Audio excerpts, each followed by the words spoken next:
All right, my people, how na day today? We don't come again concerning the third-term plan, satanic evil plan by Tinubu's administration. Yes, in case you're not getting it, we did a video earlier on. There's a continuous debate right now that Tinubu is set to run for third term. You and I, they fight for second term. A part they fight saying if they even go further, like they talk about now. No. Listen, guys, there are reactions to this. There's a northerner that came out now to say Nigerians should come out and take their country. You can't allow this to happen. Yes, in fact, it went on by referencing to what happened in Nepal. But Nigerians, between you and I, many of us are docile. When people like us speak, they are very good to tackle us, to antagonize us, or rather to insult us. But Nigeria is sinking. Every blessed day, this country is sinking. Yes, it's already obvious that if we don't do well right now, in 2027, the general election, rather presidential election, is going to be rigged. Yes, you can argue with yourself. No wahala. But the way somebody that is planning for third term, you they fight for second term. Ha, my people, let's watch this together. The whole gathering in Accra is around the crisis of democracy, that democracy is not delivering the expectations of the people. And in Nigeria, if you take the statistics from 1999 to date, that's about 25 years. If you take the indices of development, whether you are taking the paternal and maternal mortality rates, or if you are taking the if you are taking the GDP, the growth in the economy, if you are taking all the indices of development that you take, you will see that from 1999 to date, we've been going down the drain. In fact, the GDP for this year is said to be much lower, actually about less than half of what it was in 1960. In other words, this country, under this democracy, is actually going down the drain. And it is time to really ask, of what use, of what benefit is democracy if it cannot really deliver? Is democracy made for the people or people for democracy? If democracy is supposed to serve society, then it has failed in Nigeria. And it is time to start thinking of how do we really bring about a system that can work for us. I watched the debate from beginning to the end, and I was saddened by the fact that the elite that gathered there could not think out of the a box of Western frame of thinking. In other words, they were all, and especially the guest speaker himself, he was going round and round while admitting the failure of democracy. He was still saying that we should stick to democracy. And that doesn't make sense. I mean, you have admitted that this system has failed to deliver. And we are saying that we should still hang on to it. This is the time to plan. How do we feed this large number of people? How do we provide the infrastructure? How do we provide the jobs? How do we provide housing? How do we provide? This is the time we need competent leaders. It saddened me that we are still stuck with zoning. We have zoned for the last 25 years. Where has that taken this country to? Down the drain. Therefore, it is time to, stop this childish idea and really face the reality. We need competent people. Nigeria has competent people. Yes, yeah, you need to be inclusive in whatever you do. But that's different from zoning. If people start taking turns to destroy this country, where is the country going to be? Because all those people who have come either from the north or from the south, all they have done is really to run this country down in the last 25 years. So I'm not impressed, and I don't think we should stop. I mean, we should continue with the discussion on zoning. It sort of speaks to our stupidity that this country is going down the drain, and we're still talking about zoning. For goodness sake, what we require are competent Nigerians, and there is no zone in this country that does not have competent Nigeria. Because we do not prioritize competence, that's why we are stuck with this stupidity of zoning. I think we have to get out of this frame of mind and start really dealing with the issues. Dr. Bugaji, if the next INEC chairman were to come from the Southwest, you wouldn't have a problem with that? I wouldn't have, so long as he's competent.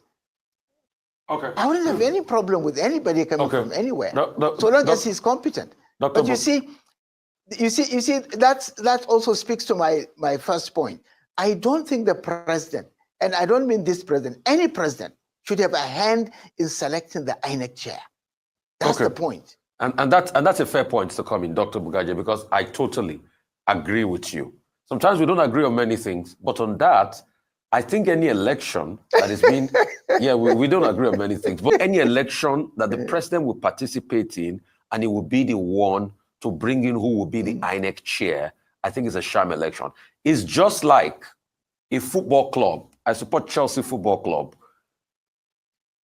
It's just like Chelsea Football Club bringing the referee that will ref a match against Manchester United. That's what it feels like. I want to bring something to your attention.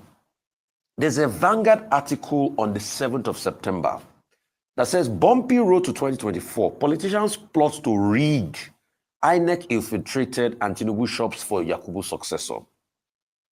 The article talked about how politicians are plotting to rig. They said that they will print multiple serials of Form EC8A, B, and C forms. That's the election entry form, the result entry form, that they're going to ring through that method. They also said that they are orchestrating somebody that will emerge as the INEC chair that will work in their favor. They also talked about polling units and the likes and what will happen there. They're also talking about the alleged manipulation of the ongoing registration, how they are going to use this ongoing registration process to rig. They're also talking about, shopping for a suitable person that will replace the current INEC chief. It's an extensive article that I want a lot of Nigerians to read. What are you saying about that? Because they've already revealed some very key secrets. That's what the Vanguard has revealed. The article again is bumpy road to 2027 election. Politicians plot to rig INEC infiltrated Tinubu shop for Yakubu's successor. Okay, I haven't read the article, but I've read a number of postings making either reference to the article or making similar points independently. And it speaks to the worries and concerns of Nigerians in the way. Now, this is, this can only be resolved by use of technology. Technology has the capacity to do that. But the law that enables or mandates INEC to do that is still pending. And this is something that does not need a constitutional amendment. This is something that can be done in the next 1, 2, 3 weeks if the president or if there is sufficient pressure from the public that this has to be done. So we have a way to do these things, to correct these things, but the will, the political will to do it is not there. What does it take to push the president and those who are in the National Assembly who have the responsibility to do that is the pressure from the public. And this is part of the role that you as journalists need to do, clarifying, indicating the consequences, and then for the civil society to mobilize so that people can put pressure. This is how democracy is supposed to function. And there are consequences. If people rise to on a particular point, and those in power refuse to listen to the people, there are ways people can also react. We have seen what has happened in Nepal.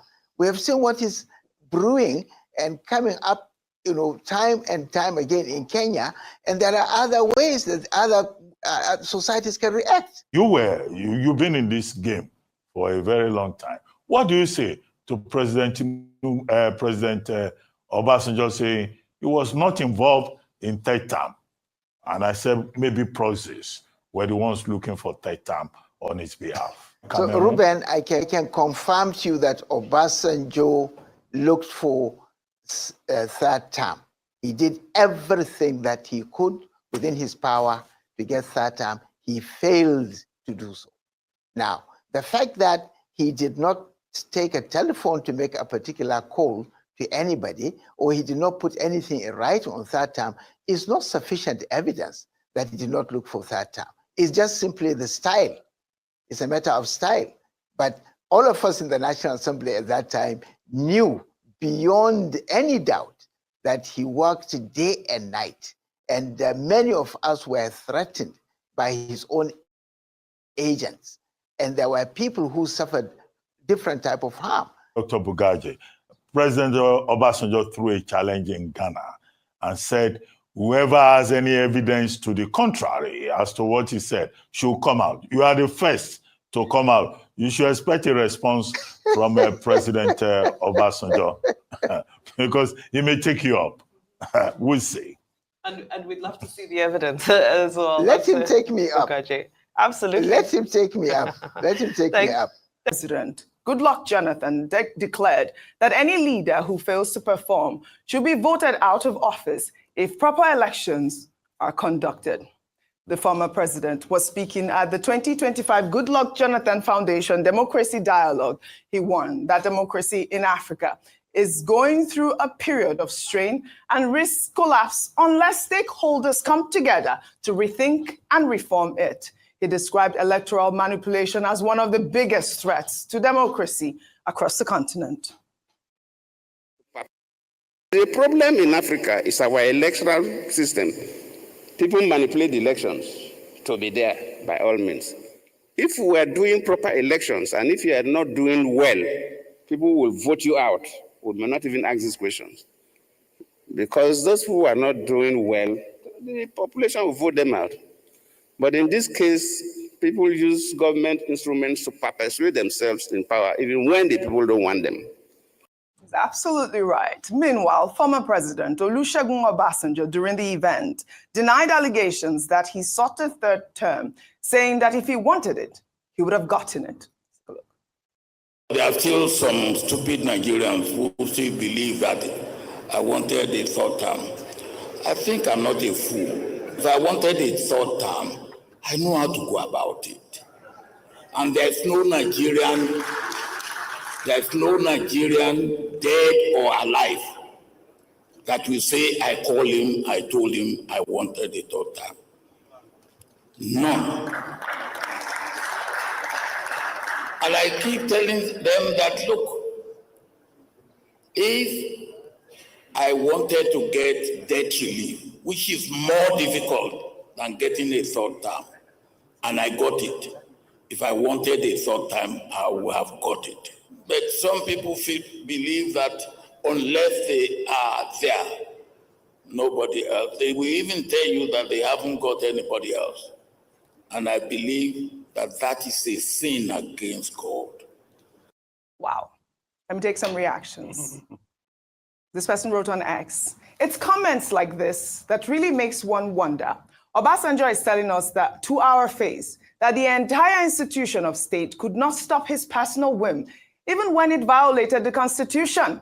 Does he imply that even the incumbent can attain that goal if he wants it? I mean, that's a pertinent question, because I saw El Rufai saying something about Tinubu wants to remain in power. Let me take another tweet. This person wrote on X, I saw a post about Obasanjo talking about his third-term bid and saying he'll have gotten it if he wanted. But I remember 2006 differently. The infamous third-term agenda was put before the National Assembly as part of a constitutional amendment to extend presidential and gubernatorial terms for 2 to 3. When it came up in the Senate under Ken Nnamani's leadership, the proposal was flatly rejected. Civil society groups, religious leaders, student unions, and ordinary Nigerians had already reasoned against it. The fear was clear. A third term could drag Nigeria back into sit-tight dictatorship and block the principle of power rotation. Even Obasanjo's close allies abandoned him when they saw the tide. In the end, the Senate threw it out, and with it went any chance of tenure elongation. It was a victory for democracy. It proved that at least once our institutions stood firm against presidential pressure. I mean, that happened, Dr. Abati. Correct me if I am wrong. Okay, see, One of the things that President Obasanjo said at that Goodluck Jonathan Foundation program in Ghana was that, look, the government of the people is the government of the people. He rejected the idea of, having a government of the majority, because it was also some of the other things he said, asking for inclusion, asking for participatory democracy. In fact, he also gave that popular proverb that the problem with democracy in Africa is the practice of democracy, and that the insect that is dealing with democracy in Africa is the insect that is inside the democracy, the practice of it. So Baba also repeated that. But the controversial part of it that came out was not what he said about, electoral reform accountability, but what he said about third term. However, I argued earlier this morning that President Obasanjo threw a challenge that he was not involved in the third term gambit. That National Political Reform Conference of 2006 was to deal with substantial issues about the arrangement of Nigeria, about resource allocation and all that. But it was aborted on the basis of this this third term thing. In fact, the South-South caucus walked out of that conference, and that conference died, despite the fact that it was not backed by any legislation, any legal framework. However, now he says he was not part of it, so maybe it was a case of proxies. But one person has already come out to say Baba was involved in the third term, Dr. Usman Bugaje, who was on this program this morning. And he says he has evidence. So he has taken up President Obasanjo's challenge to say that, no, President Obasanjo was involved in it. And I reminded Dr. Bugaje that he should wait for President Obasanjo's response. That evidence that he has, he will have to provide it. However, what is important is the role of the people in all of this. One of the gentlemen that you quoted said the people of Nigeria resisted it. And I think, to go back to the point about democracy being about the people, if the people don't want something, they will say they don't want it. And I recall that whether it was by proxy or by official sanctioning, Nigerian people rose and spoke in unison, media, civil society, that we don't want third term. Nigeria is not Rwanda. Nigeria is not Eritrea. Nigeria is not Uganda. Nigeria is not, I think, Zimbabwe. You people also try something in Zimbabwe. Nigeria is not all of these countries. Mugabe did indefinite term. Is it indefinite? We currently have two terms, all these but they're African lobbying for a countries third. where they review the constitution to extend limits. Correct. The most recent one is Chad. The Nigerian people say we want democracy. Tenure elongation did not happen in Nigeria. It must not happen here. It must not happen at all. I was speaking about the speakers at that lecture, the Bishop of Sokoto Diocese, Matthew Hassan Kuka, in his remarks during the Goodluck Jonathan Democracy Dialogue, advised Nigerians not to be deceived by what seems like quarrels between politicians. He explained that these feuds always end behind closed doors, where the politicians close ranks to share the nation's wealth. Let's take a look. It's not so much the quarrels that politicians engage in. In fact, many ordinary Nigerians, including myself, continue to encourage our people. Please, when you see these politicians fighting, even if they are throwing chairs among themselves in parliament, don't kill yourself, because they will still close the door and distribute the money of state among themselves. In that area, there is no fight. So very often, many of us jump into thinking that, these politicians don't like themselves. No, they like themselves. Even armed robbers have common interests. So let's measure our enthusiasm, because very often we think that democracy is about to fall because our people are always fighting. Armed robbers have common interests. You know how we say it? Don't die in their war. Rufy. You see me, I like empirical wagulence. Yes. I mean, wagulence person. Yes. Baba, he said he didn't want to. Baba, now this country we did, you want them, God did not give you. That's just it. Because there were many contending factors then. You forget He was fighting Atiku Abubakar then. One of the biggest problems then was that he had too many people he was fighting. And that's why some people in his own party stood against him.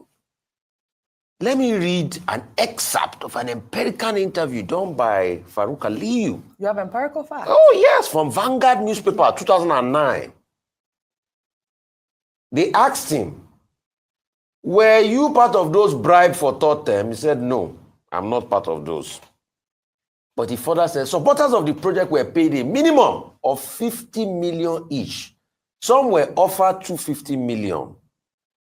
I know Honorable Ningi was with us. I was offered 400 million. And Speaker Milu Bello Masari 500 million.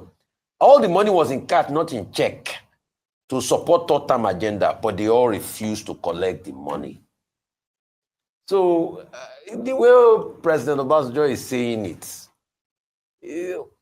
it's almost like somebody is trying to review history, like tell us what we did not know happened. It's revisionism, Baba. We respect you for what you have done for this country, but let's not revise history in our face.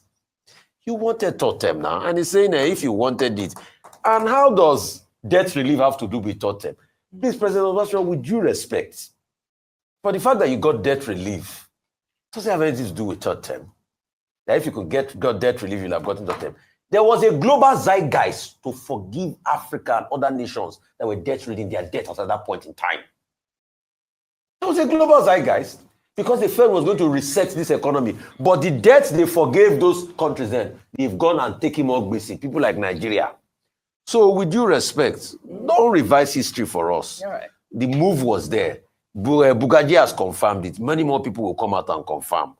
And which politician, if he said he truly wanted, if he wanted to get it, he would have get it. Which politician will see opportunity and not take it? And that's why we are crying. Because as at then, at least you had the National Assembly that was, firm, and because he had a lot of fire. With this National Assembly, I asked Somna Sambo, this National Assembly that we see, so National Assembly, is it not National Assembly that ratified the state of emergency for its vote? On your mandate, we shall stand. Okay, all right. Well, all right. This National Assembly. Una see, my people, we're in big trouble right now. I've stated this so many times as well on NWATCH media that politicians are all friends. I even reference to Okpebolo and Governor Obaseki, how Obaseki placed a call to Okpebolo, allegedly advising him to remove the Tony Kabaka from his cabinet if he wants to succeed, unquote, allegedly. Yes, I told you guys, I went extensively, I went on further to let you know that these people, they are friends, but Okpebolo have his people, Obaseki have his people, they are all fighting themselves on social media. Now, Bishop Kuka, I talk just now, say politicians are friends. In fact, even armed robbers have something in common. You know what that means? People like us want to be beat whenever we comes out to speak truth to power. I believe you will pick a lot of sense from what we are showcasing to you every day on our channel. This is NWATCH Media. Join us every day, 7 p.m. Nigerian time. Let's continue to talk about the things that are affecting you and I. Nigeria is not working. If you like it or not, let it sink. Take care.